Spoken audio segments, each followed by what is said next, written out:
How's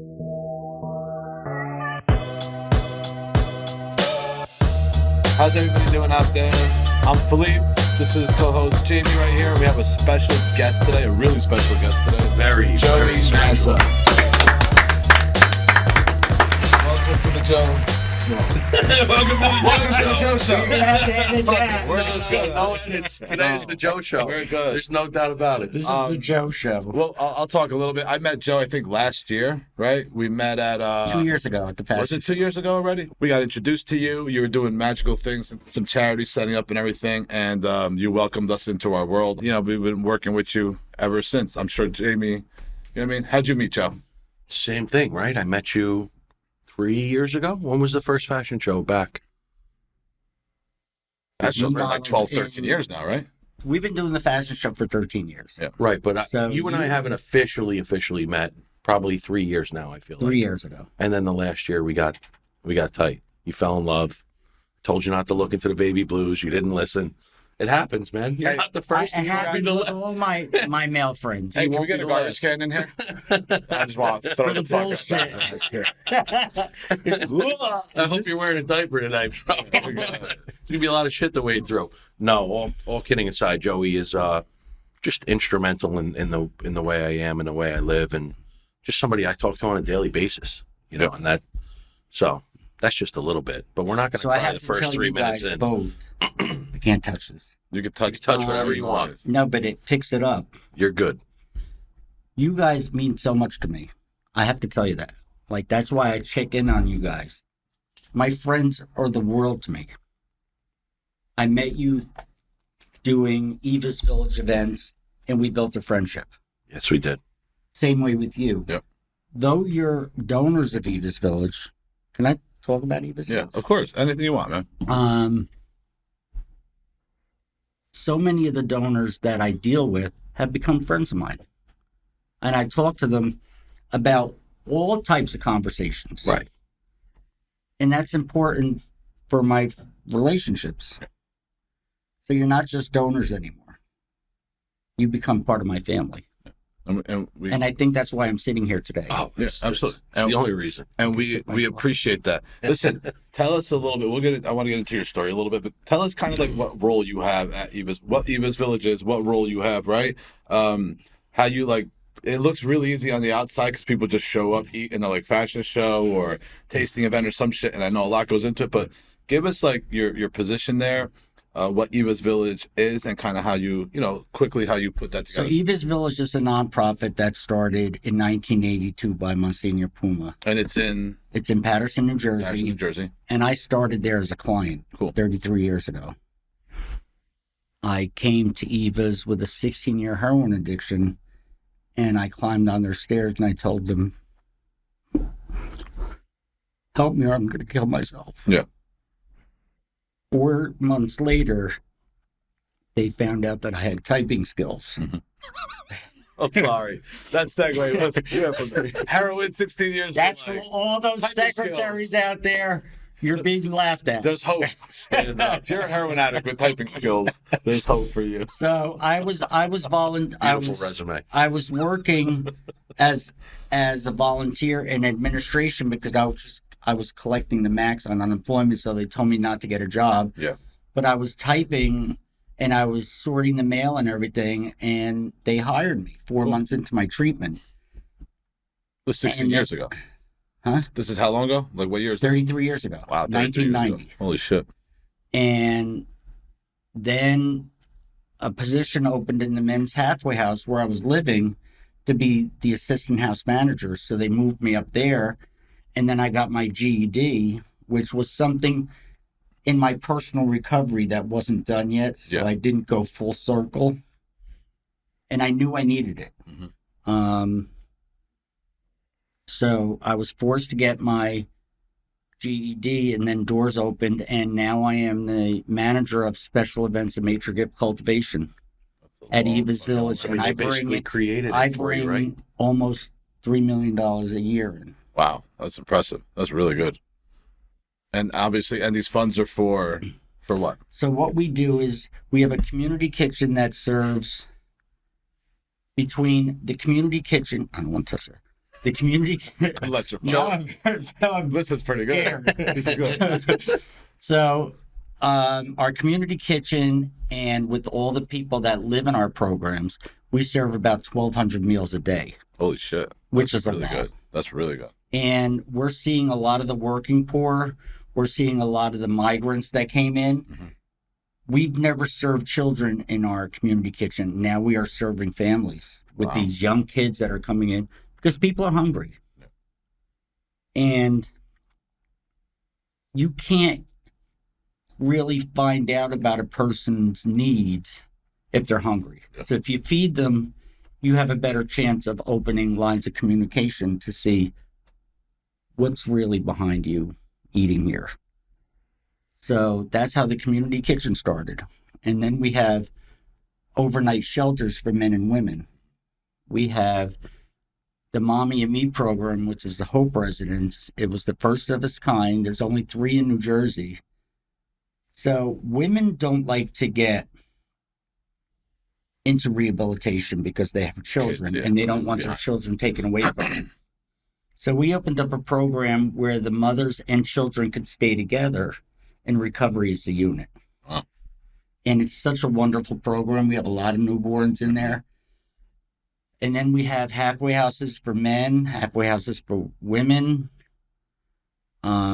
We have a culinary school that's opening next week, next Wednesday. The reopening, right? Culinary school is reopening. How long has it been closed? Since COVID. 3 years. 3 years. But now we have 12 students registered. Wow.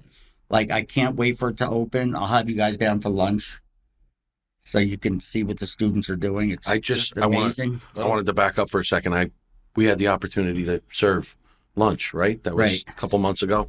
It's just tremendous. The feeling, the fulfillment to get to see everybody. I mean, it's, I'd love to do that once a month or I'd love as to have often as you all have my me. friends down, not just the chefs. I would love to have all my friends come. So I have the Hawthorne Police Department come every so often. Right. And I serve with them. Yeah. So anytime I have a group, I'm in the kitchen serving with them. Right.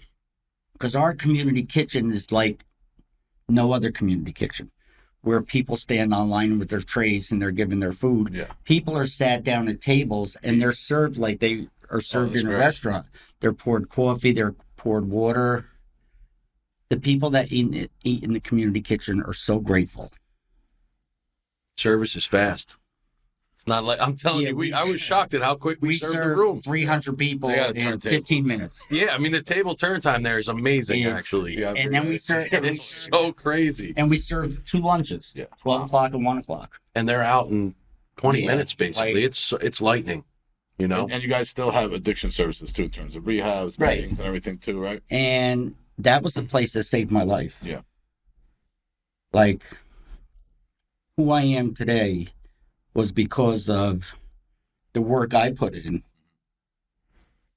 Narcotics Anonymous, my counselor at Eva's, God, my friends. Who I am today, I'm so proud of. I'm not the person I was when I first got here. When I got to Eva's Village, I weighed 120 pounds, which I wish I still was.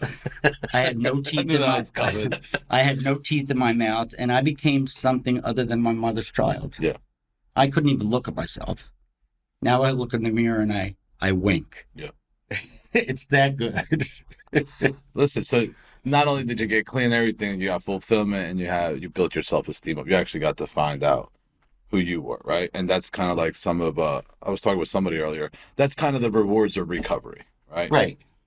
So like Eva's Village is an awesome program. I spoke there a few times before. My wife's spoken there before. We contribute our time. We like to be a part of it. Just what's been given to us, we want to give back. But let's rewind a little bit, right? Because I just wanted the audience to get like a little bit of what Eva's Village is, because we'll go deeper into it. But let's start with Joey. Like, where'd you grow up? You know what I mean? How was and we'll breeze through it. You know what I mean? Hit key moments. How'd you get to the doorsteps or the steps of Eva's Village? You know what I mean? I'm sure you didn't plan that out when you were a kid. No. I was born in Patterson. Yep. I was raised in Wayne. At a year old, I stopped breathing, and my mother and father rushed me to Dr. Pasquarello's office in Totowa, and he shot epinephrine in my heart and saved my life. Oh wow. You had an easy start. Yeah. Smooth beginning. Smooth sailing. So, so when I was in high school and grammar school, I always knew there was something different about me. There was no circles I fit in at all, but I couldn't put my finger on it. I didn't know what gay was. What year was this? I don't want to, disclose your age, but Gonna happen. I'm a proud 64 motherfucker. That's right. Am I allowed to say that? you can say whatever. You can literally say whatever you We want. told you the first 10 You minutes. got that right? Look, you on that. I just want to say something. That doctor saved your life for a reason. I mean, you're a special human being. And I'm going to get to that. I know, and I'm not trying to make this, a cry session, but you've helped so many It's coming. human beings. It's coming no matter what, because that's how special you are. Even to people like us, like you were mentioning self-esteem a minute ago, we all go through it. Yeah. Somebody could say something negative about me and I start beating myself up and it spirals, and then my self-worth gets lowered and all of it. It's not those who are struggling. It's even those at the top. We all question ourselves and our ability every day, but you help people tremendously on a deeper spiritual level. I have to in order to get my heart fulfilled. Right. It's important. My point is you were meant to be on this planet to do great things, and your life was saved for a reason. Thank you. And you save lives every day. So, can I move on? Please. How was the story either? That was so good. I was waiting to I get was a like, signal from the Listen, man in the booth. Phil's killing it today, so I got to come up with some. You're good, man. So, at the age of 14, which was, I don't remember the year. 70s. 76. No, 70, maybe 74 or Okay. 73. I sat my mother and father down in our living room in our house in Wayne. And I come from a great family. I'm not saying they were well-to-do, but I had everything I needed. I had everything I wanted. Like, I was taken care of. And then I told them I was gay.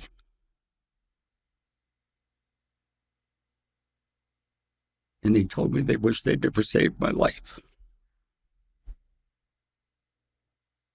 So at the age of 14, to hear that from people who were supposed to love me and protect me, it really fucked me up. And I didn't know how to process it. So I turned to drugs. So I would go to school, and I wasn't I'm not flamboyant. I could be BBG anytime, but I'm not flamboyant. I could say that. You can say whatever you want. But I'm not. You had me at flamboyant. I'll just say. You think I'm flamboyant? Yeah. You do? Yeah.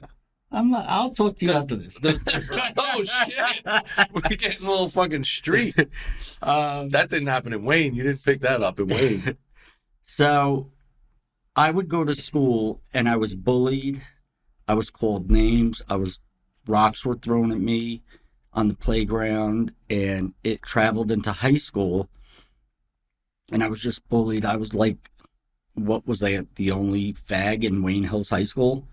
I mean, But I people felt didn't even like know I what gay was. was in 70. And I didn't even know what it was. 74, I right. just was feeling something, and I would go home to get away from it. And I didn't get away from it because I knew I wasn't wanted at my house. My younger sister used to ask my mother to take me out when she was having friends over because she was embarrassed of her brother. So I turned 18 and I quit high school because I couldn't do it anymore. And I moved to the city, and I worked in nightclubs, and I was using drugs until it became just using drugs and doing nothing else. No, what year is this that you moved to the city, more or less? 1977. 1979. And I Good- moved out of the Good city. time to move into the city. It was awesome. That's why Studio you're so far. 54, Limelight, Palladium, Look at his light up. Cock Ring. Giving a shout out to the Cock Ring. Yeah, and that's what I did. but I couldn't stop using the drugs anymore. Yeah. But I had forgotten. What did it start with, Joey? I mean, your first Values. experience, I was going to say, Values. it couldn't have been heroin. And then I went to two-and-alls. Okay. And I was smoking a lot of dust. I love angel dust. I Wow. just loved it. I love Angel Dust. I'm just It was awesome, right? You guys are high-fiving for angel dust. This is don't, I don't recommend it anymore. Yeah. At the time, I didn't know It's anybody. got fentanyl in it. It's bullshit. Yeah, I mean, I don't want to like the music I listened to a lot was like I listened to a lot of Beastie Boys. Got They it. were like dusted. I was Yeah. like, So there was nothing like it. World looks dusted. Yeah. I So, understand. um, You kind of found your people, though, right? I mean, you found this niche. I'm sure in the I- city you were I- definitely I socially did. accepted, right? I was socially accepted there, but I didn't have any family. Mhm. When I lived in the city, I wasn't in touch with my family until I overdosed on two-and-alls. And I ended up in St. Vincent's Hospital, and they were reading me my last rites. And I opened up my eyes, and my mother and father were standing there. Mm. And I looked at them. I said, "What the fuck are you doing here?" Wow. Because I haven't spoke to them in so long, Right. and I hated them. And I hope they don't see this podcast, because I'm just going to talk. Good. So I went into a rehab in New Jersey called the Harbor in Hoboken in 1986. I still had all my teeth. My family came back into my life because I was trying to make myself better. They would come and see me on Sundays. And I got out of there after 28 days. And I went home to a $1,200 income tax check. Perfect timing, by the way. Yeah. So Might as well have been, 120,000 So back I then, went right? I went to a jewelry store in Totowa, and I'm not a religious person. Like, it's hard for me to believe in God when my mother and father are devoted Catholics who believe in God and did what they did to me. Sure. It's very hard. So I have to believe in a higher power, but I don't call it God because it irritates me. Mm. So I went to a jewelry store and I bought myself a St. Joseph's medal in gold. I don't know why. I just needed a piece of jewelry, so I bought that. But I wasn't really religious. Yeah. And then I told my mother and father I was going to the city and I'm going to St. Mark's Place to go to an NA meeting. There is one over there in the Wow. round corner. And I stayed in the streets for 4 more years. Oof. And You were bouncing in and out at that point, yeah. but the thought was in your mind. But I would go to meetings and I would hear people talking about eating out of garbage cans and living under Yeah. bridges and all that stuff. And I couldn't identify because I was back in my family's house. I had my teeth. I was employable. Yep. I had a little bit of money in my pockets out of the 1,200. And in May of 1990, I woke up in Abingdon Square Park across from Magnolia Bakery. I woke up on a bench. I was so dope sick. And there was nobody I could call. There was nothing for me to sell. There was nobody that would even let me close enough to them for fear I would rob them. So I got enough energy to walk up to Port Authority and I got a free ride out to Wayne, New Jersey. And I got off at Church Lane in Hamburg Turnpike and I called my father, collect. And before he could hang up, I said, "Dad, I just need a ride to a detox in Patterson." Yeah. He said, "Don't come here. I'll pick you up." He picked me up on Church Lane in Hamburg Turnpike, dropped me off the straight and narrow detox, and he said, "Don't call our phone anymore." And I didn't. Yeah. And then I stayed at straight and narrow for 10 days, had like 6 seizures. It was terrible. Because there was nothing to detox me on. I think there was Klonopin or Yeah. whatever that shit is. Blood pressure medicine. Yeah. And I didn't have high blood pressure. I But didn't they need do that just to make sure you don't fucking die. it doesn't help. So when I left there, they discharged me and I had nowhere to go. I'm standing on Stray Street with a little suitcase with clothes in it, and somebody told me of the Salvation Army. And I went to the Salvation Army and I got in, and after my 2-week, am I rambling? No, you're good. After my 2 weeks, I'll interrupt you a little bit. after my 2-week orientation, I was allowed to get out. Yeah, you got your pass.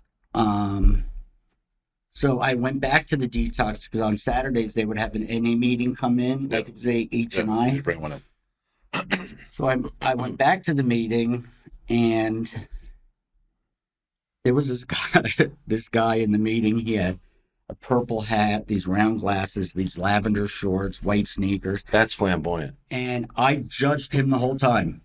Like, I was sitting there like, look at this fag, in my head. And then after the meeting, I went downstairs and I didn't really know what direction I was supposed to walk in. And he came up to me and introduced himself to me. His name was Purcell. So he walked me. Stop touching this. He walked me to Straight and Narrow, and he told me he worked at a place called St. John's 3/4 House for Men. And he told me how to get in and what the procedures were. And he walked me all the way to Salvation Army.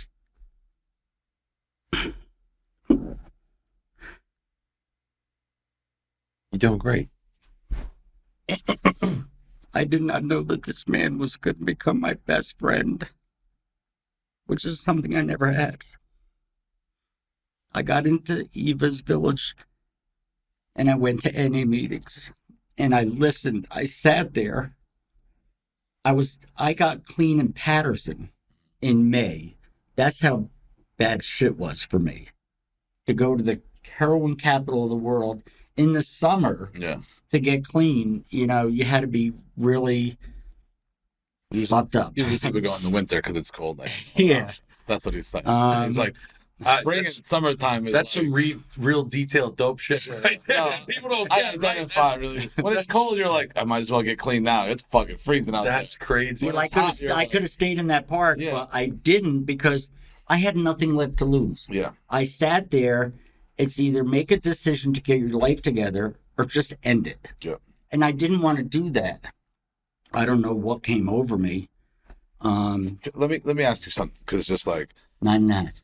I'm curious. That was good. He loves shoes. He loves shoes. So you said like towards the end, obviously you were doing heroin, right? Like, how'd you get into heroin? You know what I mean? Like, I'm gonna because when I was growing up, I knew heroin was like the scum of the fucking earth, right? I would see people walk back and forth to Newark over the bridge, and I would always be like, I'm never gonna be like that motherfucker right there. But I'll Right? never do that. I'll never do that. Do you know what I mean? Like, and like, and then eventually I did it. You know what I mean? Not that I seeked it out, but And I wasn't the same way. I said I would never do that. yeah. But I was working at Limelight, and I was the bar back in the VIP room, and the bartender. For sure. Limelight's the club, the church. It was an old church in the city. Peter Nation owned a bunch of clubs, Tunnel, Limelight, Palladium. So Backdrop. the bartender was always throwing up before we opened. And I asked him Get ready. why he was doing that. Let's get ready. Yeah. He told me it was the heroin. Yeah, he was sick. He So was sniffing it. I needed to try it. Like, Because you I'm wanted to down. throw I'm up down. before I wanna the throw door's up. open too, I'm right? working in the VIP room. You lose weight. You know what I mean? Your stomach's empty. You're ready to rock and roll. Unbelievable. So I was living at the Hotel 17 at that time on 17th Street. And I remember one night I couldn't fall asleep, and I called one of my friends and I said, I'm having a hard time sleeping. I'm flopping like a fish on my bed. He said, that's the heroin. Kicking. You have an addiction. Mhm. And I cried. I didn't want an addiction, so I went and got more dope. I mean, Like, that's the way it happened. And I How was long had you been using at that point? It happens maybe that fast. 3 months. Okay. kind of like me. And I loved it. I just loved it. I loved the way it made me euphoria. feel. I was invincible. It Took you out of made your me own forget about everything. Right. So all these years I was using angel dust and barbiturates and all this, I had forgotten or I suppressed everything that my family did. What they said to me when I was 14, I didn't even remember that. Because I pushed it down so much. And when that happened, I had to start building up ways to protect myself around people. So I became something other than Joey Mazza to feel comfortable around people. And when I got clean, I had to start stripping away all the pieces that weren't me to find out who I was. All the defense And I'm still mechanisms. doing this. Yeah. Well, listen, it's an ongoing process forever. You're never finished. You know what I But mean? I have to say, I love who I am now. Like the person I found, if this is him, I'm very grateful for that. So back to Purcell. So I graduated out of Eva's and I moved on, and Purcell got sick. And he was in the hospital from September 22nd and passed away November 23rd in the same year. And Eva's let me go see him every day because there was nobody else. Yeah. He had no family, he had nothing. And I would go every day. He was on life support. He wasn't on life support. He looked good. He was going to come home. Now, he passed away from what? Smoking. From smoking? Yeah. So, yeah, like lung cancer? He didn't have lung cancer, but it caused his aorta to have an aneurysm. Got it.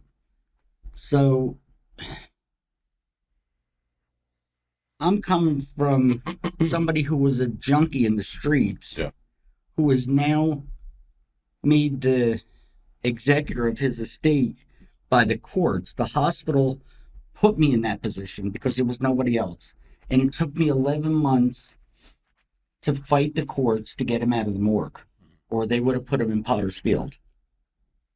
But What is Pottersfield? It's where they, that's where they put bodies that, homeless or nobody counts for your bodies, right? They don't bury you in the traditional grave. and I couldn't let that happen because Put 'em out. Purcell introduced himself to me outside of straight and narrow and helped me save my life.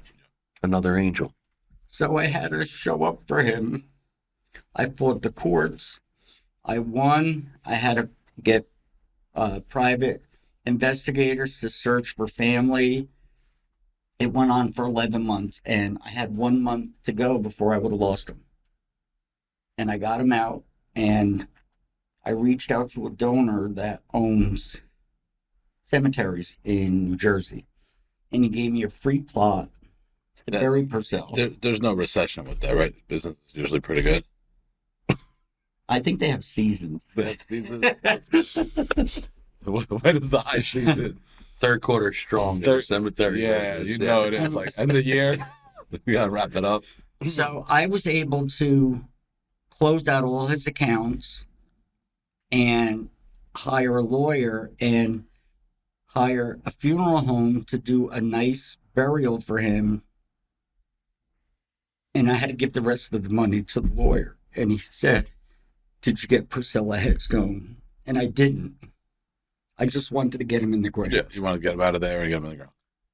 So they called me up 2 days later and said, "Get Purcell a stone." And I'm only saying this to say, I was a stone cold junkie in the streets. Yeah. I never gave a shit about anybody. And my personal recovery brought me full circle where I'm a responsible human being. I give a shit about people.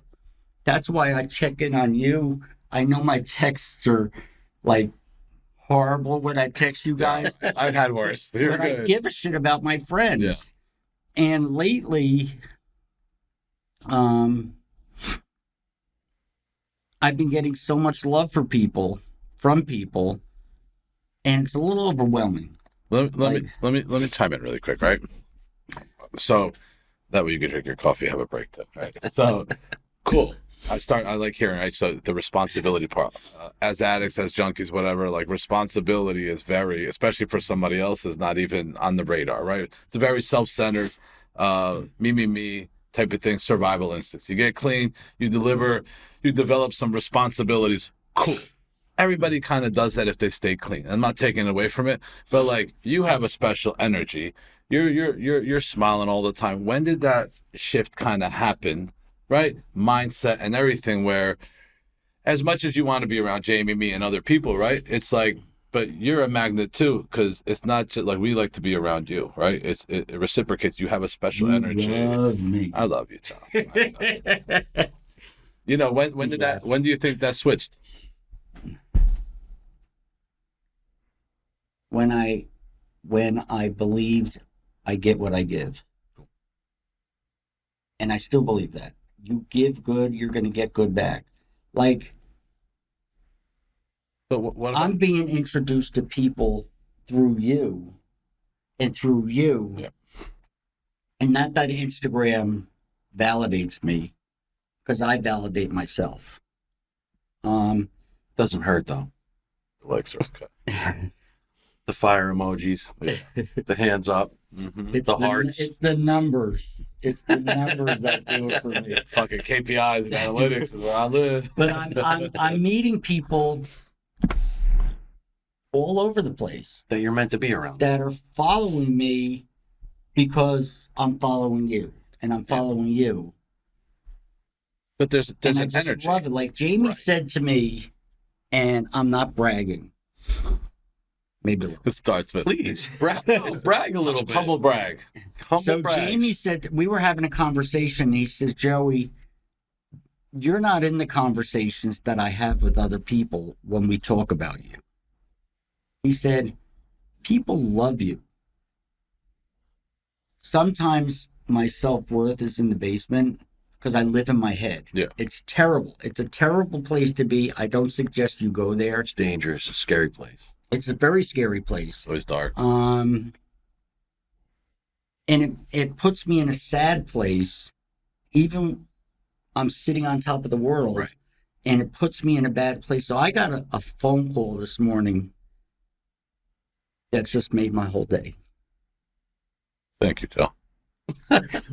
You were calling me to bring you coffee. It's that easy.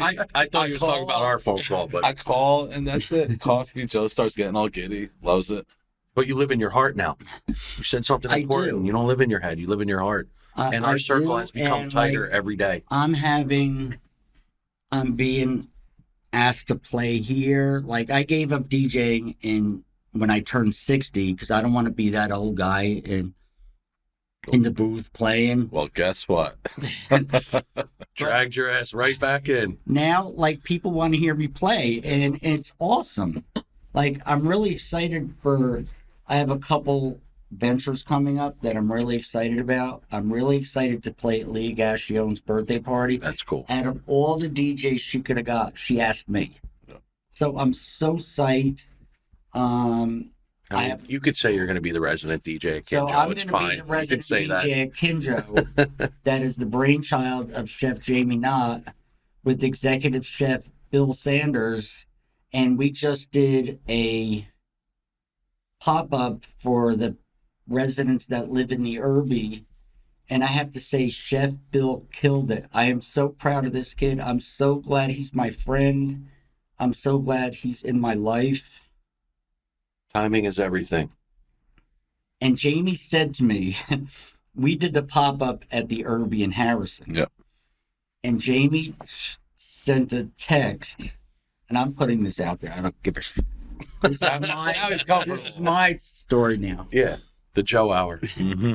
Jamie started a group text with Chef Bill and myself. He said, Bill, I want you to meet Joey Mazza. He's going to DJ the pop-ups at Kinjo. Yeah. He said, you guys are going to fall in love with each other because you're both amazing human beings. Mhm. And after meeting Bill and working with him, Jamie was right. Yeah. I'm not in love with Bill at all. Sure. I love that he's my friend. Like we get to Doesn't hurt that he's good looking.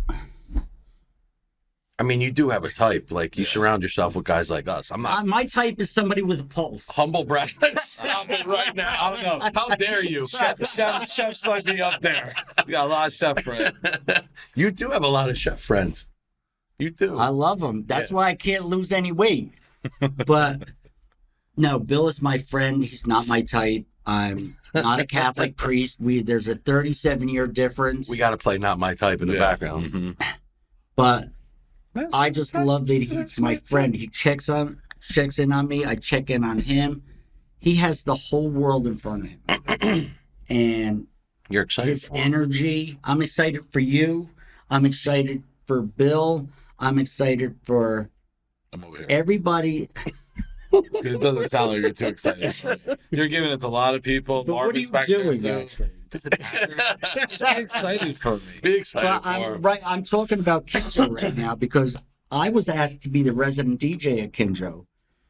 And when I played at Kinjo for that one party, the people who are the event people at the Irby called Jamie and asked Jamie who I was. 8 minutes into the party, they're like, "Who is this fucking guy?" And You they know want what I me- mean? They want me to play at all the Irby parties. Nice. Well, they don't know better, so.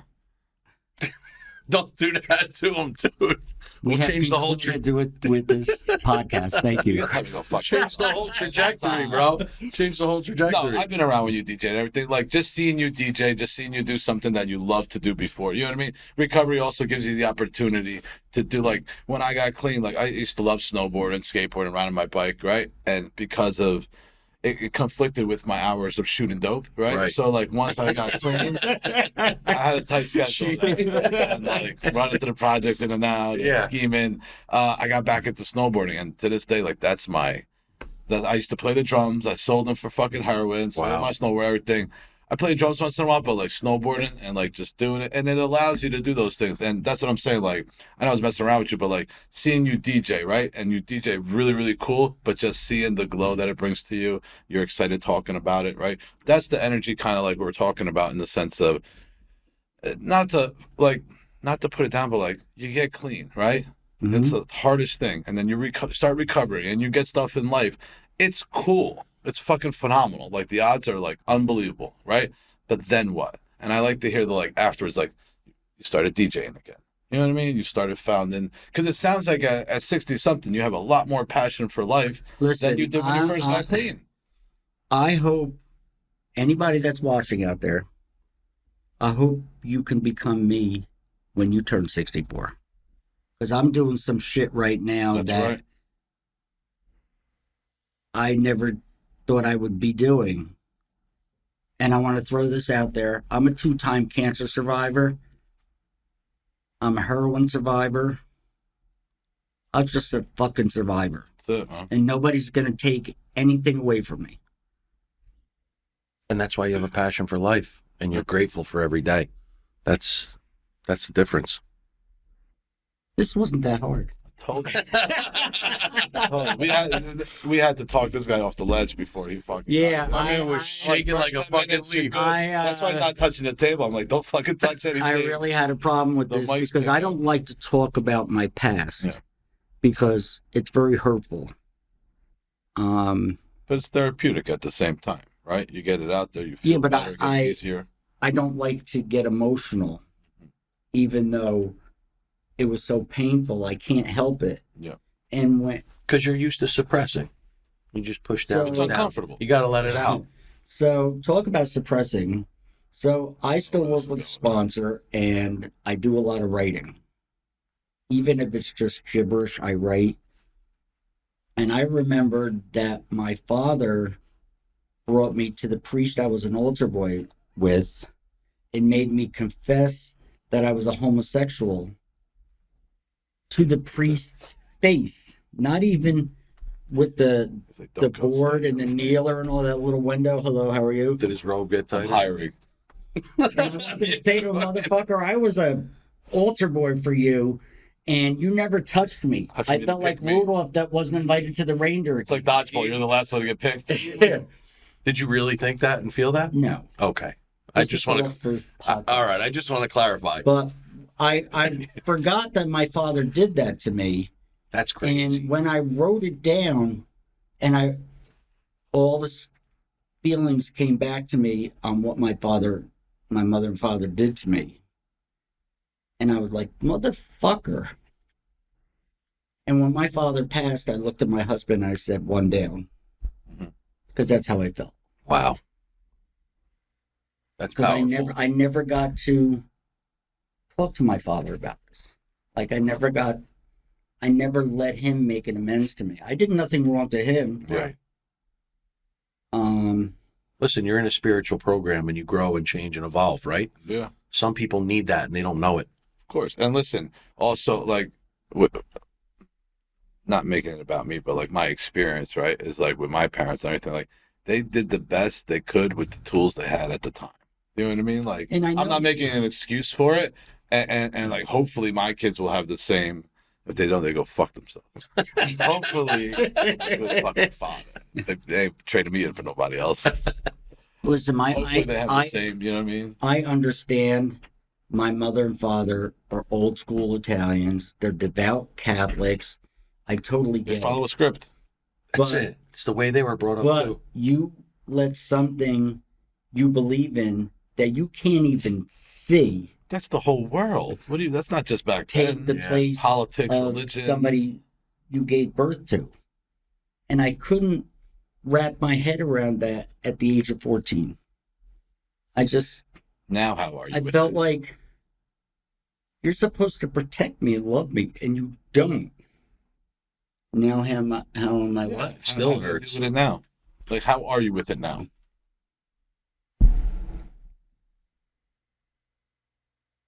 I talk to my mother every day. Cool. Let me ask you something else. Ready? So, like, would you change anything of what you went through to become who you are now? And do you love yourself now?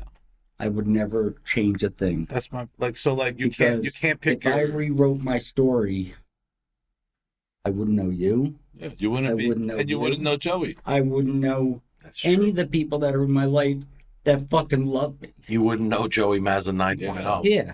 which is standing in front of us today. Sitting. So what's stopping me from being a 10? That's up to you. 10 means you're finished. You don't. I can hear you. When he asked you the question, you were still on the fence. Mm-hmm. How do you feel about it? You're I would still. never rewrite my story. I lived it. It was my pain. Yeah. But I came out the other side, and I love the people that are in my life. And if I rewrote my story, I wouldn't know any of these people. 1,000,000%. And I love the people that are in my life. They love you right back. And I know this. Like, I'm not saying I'm all that. I know the people that are in my life. I love them so much. I want to see everybody soar. I love what you're doing. I love what you're doing. Like, you guys are a lot younger than me. And I don't get the respect I deserve. I know where to go. Well, listen, speaking of age, ready? And we're going to wrap up with this. What's This next is my show. for Joey Mazza? We just made a statement. What's next for Joey Mazza? The next 30 years, what does that hold?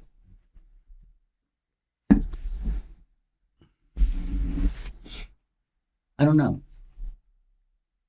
I want to, so my goal is to retire at Eve's Village. You don't seem like the retire and chill at home type, though. No, I'm not. By retire, you mean like finish that chapter and start a new one. So I want to leave Eva's the right way. I want to train somebody to do what I do. But it's going to be hard because they're not just hiring an event manager. Yeah. They have to replace Joey Mazza. Yeah. And there's a lot that goes on here. My donors love me. And I love them. And I bring a lot to the table. I told my boss I'm a fucking powerhouse. Yeah. And she agreed with me. So I want to leave Eva's the right way and join the board. Oh, cool. Yeah, So- I think you should retain at least 3 events Yeah. a year, right? You have to run those. Even when you're retired, 83-year-old Joey Mazza, to help pass the if you're baton. not on the fashion show, neither am I. I don't care how many looks they offer. And I've heard that.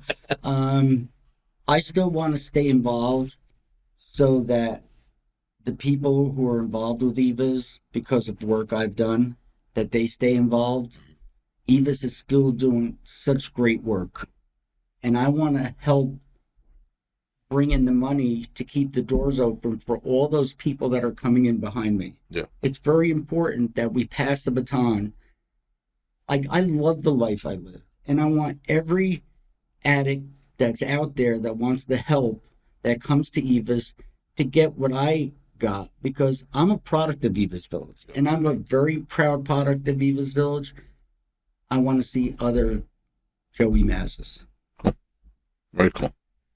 I see you doing that. I see that happening right away. You're already doing it. People look up to you. They want to be a part of you. They want As to be they associated with should. it. You know what I mean? You're so funny, man. When you look, Before we wrap up, right? Give us a good fucking story, man. You worked in Limelight for a minute, right? Like, I rocked through Limelight a little bit, and then it closed. I hit all the clubs. I was So you like, want a good story, right? yeah. If it's bad, we'll fucking edit it. We're really not gonna edit it. Then By you might good, as he well- means the you worst. might as well end here. No, come on, give me something. You were a terror, right? You were high on fucking drugs in the best. So clubs when in I the worked city, there, gay. Dolph I mean, Lundgren was security, There we and so go. was Charles Palminteri. Wow. They were both security. Chaz and Dolph.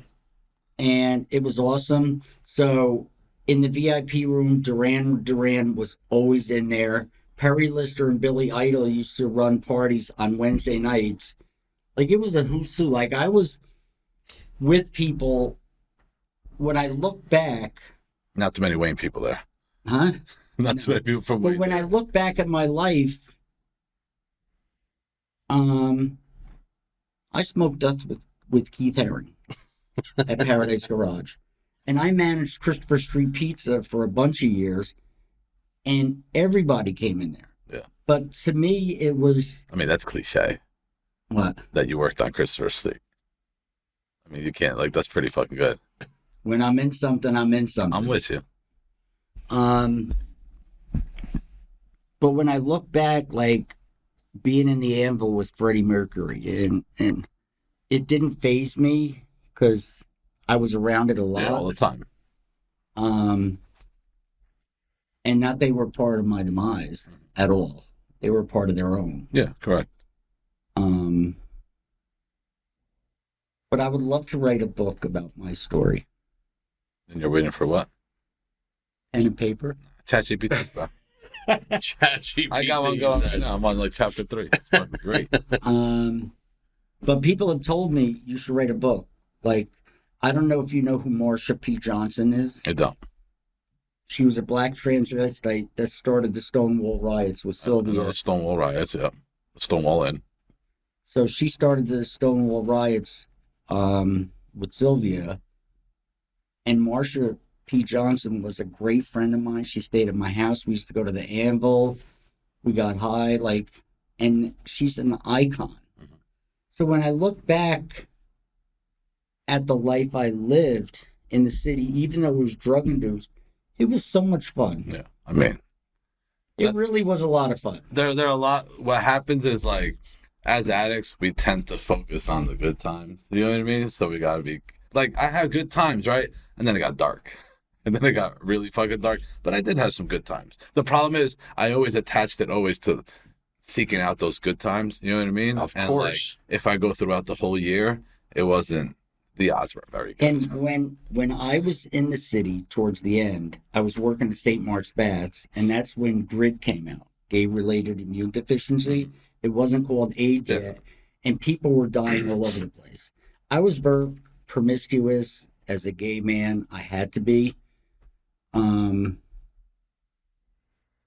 But I got out of it without being HIV positive. Which is just I shared needles with countless people. I slept with so many people, and I really think somebody was looking over me. You're here for a reason, man. every story you tell to me is just you being saved by somebody, Yeah. a power greater than yourself. And that's the thing with, like, I think we were saying it before, like, I feel like I got a second chance, third chance. Like, I don't take it for granted. You know what I mean? You're not here to be mediocre Joe. You're not here just to survive and fucking live. I think we're here for a greater No, purpose. I'm doing shit that I love. Like I hate to keep beating on this, but I can't I'm so excited to be a part of Kinjo. Like, I can't I mean, if wait. that's not a fucking plug, that's pretty good. You guys talked before this. I know it. No, but I can't wait not because scripted. when I played there, You felt it. they felt it. They like felt it. I felt the love in the whole fucking room. And this is Jamie's brainchild, and Yeah. I'm not taking anything No, from you. You don't. So I have a picture of Bill and I laughing in the booth. And it's such a great picture. And I said, these are the two talents. Bill's a good dude. He's got great energy too. Living the fucking dream, man. Yeah, I really am. You know, Even though Freddy Krueger is in it, no, get I'm the still fuck living the out of fucking here. dream. Freddy Krueger dies at the end anyway. You've seen the fucking. I Again. didn't see the movie. And again. And again. And again. Say one. He dies in the first, second, third, 10th. This is a special episode for a lot of reasons, but you know, the most important thing is that there's hope for everybody out there, right? And even There when you're is. at the top, it becomes a lonely place. And you said it, you got to get out of your head and live in your heart, and that's what's important. You know, reassurance is a value that people live in their heads need. And I get that a lot from a lot of people because I tell people I'm in my head, I can't get out, I'm fucking stuck. Here's something that bothers me. If I call you or I text you and I don't hear back from you, What the fuck you looking at me when you say that shit? It was actually meant to be for me. He's just like, No. I didn't want him to see my face. No, I know I've been a little MIA the last 3 days, right? because I care, you can look at him now. but because of the way I feel about myself, I go in my head and it's something I did. Yeah. And it's not anything. So after I hear from them, Yeah. all that shit, all that paranoia and all that insecurity goes away. And I'm like, Joe, you fucking did it again. You have to stop this. Yeah. It's very hard. You're still a little Joey down inside. You know what I mean? Where you want to be liked, where you don't want to. You feel like, You did know, I like say this something Joey. wrong? I like. Ready? Pause and I like 64-year-old Joey. Just I didn't know little Joey back then. I But love you know, little Joey, I love- medium Joey, and Yeah. big fucking I love Joey, Joey, right? man. I'm 64 I love Joey. now. and they still call me Joey. I Yeah. can't get away from that. I'm Joey Mazza. I've never called you Joey. I call you Joey Mazza. I can't say your first name without your last because you're like fucking Madonna. You know what I mean? Joey Mazza. God. Joey Mazza's one name for me. That's it. But you guys are not just the two of you. You in the booth too. You guys are the ones. I don't need validation from anybody outside my body. But you guys are the ones that keep me going. Like when Jamie calls me or you call me, I see you outside, we're doing stuff together. This is what I love. Life I is love beautiful. being around my friends. I love doing shit. And I have a husband at home that worships the ground I walk on. I'm not taking that away from him. But he doesn't like to go out. Yeah. He's not a social butterfly. So I depend on my friends when I leave the house. And they've never let me down. Appreciate that. Joey the Mariposa Mazza. I like that, That bro. was good. That means What? butterfly. I know what it means. You are. You're a beautiful butterfly, my friend. So this was not that painful. Told you it was going to be easy. You were in your head again. I was. When I was sitting outside, I was like, so I saw him outside. I said, is this going to be hard? He said, no. I said, well, I just took his Xanax, so I'm going to be fine.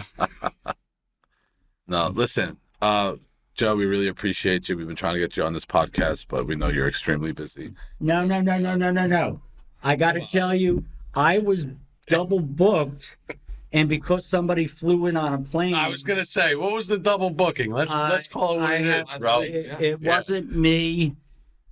Once the guy said If play, two guys want to put me in a room with them, I would never say no. Cameras, microphones. All that. But it wasn't my fault. I was double booked, but I'm glad to be here. Now I can exhale. I got to talk about my friends. I got to talk about my life. So I don't even have to go to a meeting tomorrow. That's tonight. It's tonight. You do.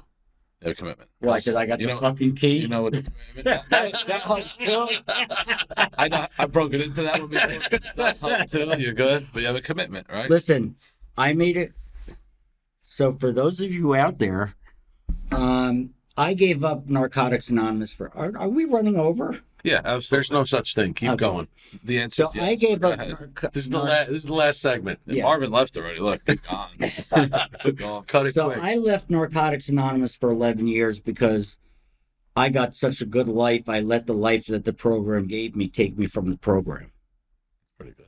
And then I met Dave and Philippe, and they you have to Dragged cut your that ass out. back in. You have to cut that out. No, you're No, good. he's been on. He's You're good. good. He's been on. They modeled in my fashion show, and after the fashion show, they told me they were starting a meeting up, and they asked me if I would like to be a part of it. And they brought me back into Narcotics Anonymous again, and it's really life-changing to be back. It's a good meeting. I'm so man. grateful. I feel like it's a family meeting. I look forward to Tuesday nights. One, I get to stop at this Indian place and get curry goat and then go to the meeting, but I love it. Like, even if 4 people show up, It's good. but I feel like I have to raise my hand. And because of how emotional I am, I say my name and I just start crying. It just sucks. But, you know, I'm full of life and I'm full of emotions and they're all over the place. But They're yours. I'm so grateful. Like, even to be asked to do this, like, you're putting this out there in the universe. So you trusted me to say the right things. So if I didn't tell you, Kinjo is opening up in November 2023, and we look forward to serving you there. I think Joey got a backdoor partnership somehow. I'm not sure. There's some sort of backside deal that you Yeah. guys are doing. Backdoor Productions is a good name for your DJ company. by the way. Joey, thank you so much. I really appreciate Listen, you. having you here. this was sorry. awesome. Ready? I really appreciate you being here. You mean a lot to me. We've connected over the last couple of years. You know what I mean? I'm sure Jamie's got some words for you. You know what I mean? Are these that was closing your cue. statements? Yeah. Yeah, listen, this is an important episode to me for so many reasons, but, you know, not everybody knows what we go through behind the scenes, and it's all glitz and glamour, but it's really not, because we have to live with ourselves every day, and you help me do that. Show me who I am. You know, you're a guiding light in this world, and that's why you've been saved 100 times over and over, so you can save 100,000. I believe each one teach one. And you We have. can't keep this shit if we don't give it If you away. don't give it away, man. So I share it with you. I share it with you. You guys share it with me. It's just back and forth. And this is what keeps me going. I'm a very insecure person. Like, outside of all the clothes I wear, I know they're great, blah, blah. There's a shell of a man in here that sometimes doesn't even want to look out the window. Yeah. But when I talk to you guys, or I go to a meeting, or I reach out to, I've met a bunch of females that I'm in love with. From you guys. They love you too, bro. They do. And I have to tell you, If you lived a different life, you'd be stacking pussy. I'd be clocking that shit.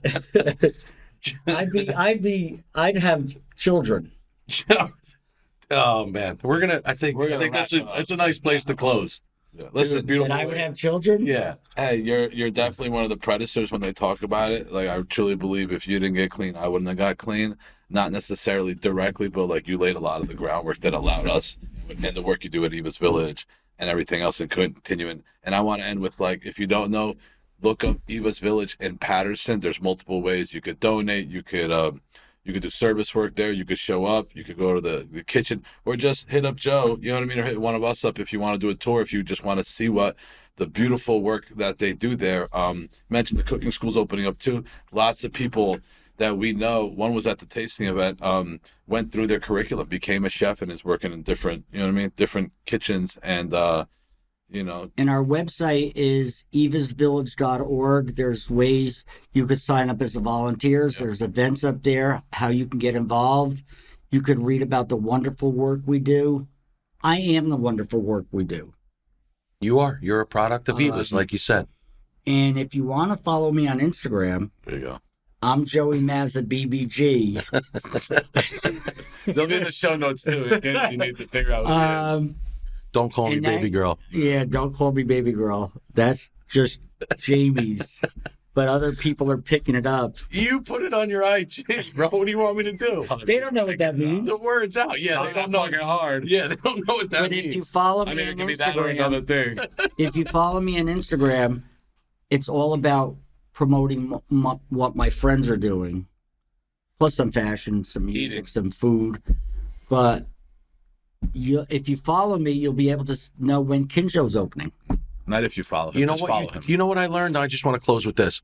Sometimes when you can't help yourself, no. Sometimes when you can't help yourself, you go help another human being that's actually helping yourself, but it's not in a selfish way. It gets you out of who you are, and you're grateful for what you have, and it brings you back to those small moments, and those are the most important ones. So you've opened my eyes to that point. Thank you again, Jamie. Joey. Oh, we're done? Yeah, we're gonna wrap it up this time. That's it. I know you guys are Sorry. gonna do the Italian goodbye, but we're good. Thank you guys so much. I could have kept this I going. appreciate it. Marvin, was it good? Are we done?